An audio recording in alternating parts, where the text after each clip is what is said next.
L'attaque était extrêmement violente. na misikadi tuliweza kupata, hatukuweza kupata wakati ya kuweza. L'acte qu'ils ont commis est un crime de guerre, c'est un acte impardonnable. En 20 ans, 176 gardes du parc national des Virunga ont été tués. Mais ces combattants de l'environnement ne sont pas morts pour rien. Grâce à eux, les gorilles de montagne vont de mieux en mieux. Et c'est vraiment le fruit d'un effort énorme et d'un sacrifice de la part des gardes congolais.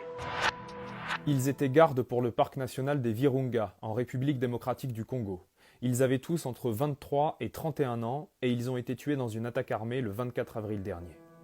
Ils s'appelaient Kadhafi, Lumumba, Djamali, Junior, Jean-Louis, Jules, Joseph, Ruffin, Augustin, Jeannot, Jacques, Héritier et Moïse. Leur travail était de protéger les animaux du parc, dont les gorilles de montagne, une espèce menacée. Mais c'est en portant assistance à des civils qu'ils ont été pris pour cible par l'un des nombreux groupes paramilitaires présents dans la région.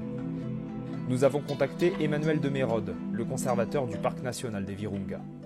L'attaque était extrêmement violente. Il y avait plus de 60 assaillants extrêmement bien armés, avec des RPG, des obus et entre 6 et 8 mitrailleuses, ce qui a rendu l'effort des gardes presque impossible. L'acte qu'ils ont commis est un crime de guerre. C'est un acte impardonnable. C'est une atrocité qu'on ne peut pas justifier. Le parc est toujours fortement investi de groupes armés, de milices extrêmement violentes. On estime à plus de 12 différents groupes armés à l'intérieur du parc.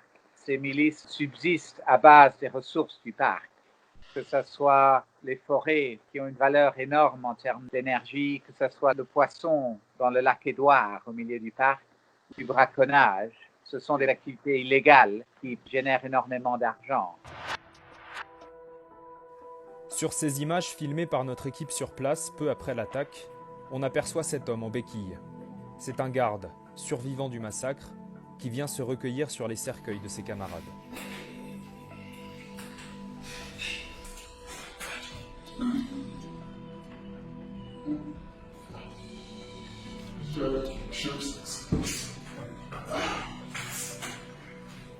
Na misikadi tuliweza kupata, hatukuweza kupata wakati ya kuweza kutiwe paske ilikuwa ni mlio wa masasi wa nguvu na hatukukuwa na wakati ya kuweza kujiprepare kujificha juu tuangalie kama eski nasi tutapiga paske masasi ililia ya mingi na hatukukuwa na gizi tunaweza kufanya. Hatukuweza kujua ni wanani walituweza kutushambulia, kutuweza kutuingilia kwa sababu hatukuweza kupata wakati. Wenzangu walikufa, mimi nilipona. Aina inaweza kukulia kwa sababu wanapoteza mtu, kwa sababu sisi tunatoa maisha yetu kwa kulinda manyama na kila kitu kingi kinaweza ndani kutana ndani ya parki. Sa vile miti, mazingira ya parki, tunaweza kujitoa kwa ile. Beaucoup d'entre eux sont des gardes dont les parents étaient gardes et dont certains, même les grands-parents, étaient gardes. Leurs efforts se rattachent à une tradition ici au Virunga et ici au Congo qui a presque 100 ans. Donc l'importance de leur travail est quelque chose qu'ils ressentent eux-mêmes. La population, je pense, partage cette souffrance que nous avons ressentie vendredi dernier. Il suffit de voir ce qui s'est passé à l'inhumation des gardes. À Goma, il y a eu plus de 10 000 personnes. Ça allait loin au-delà des familles proches.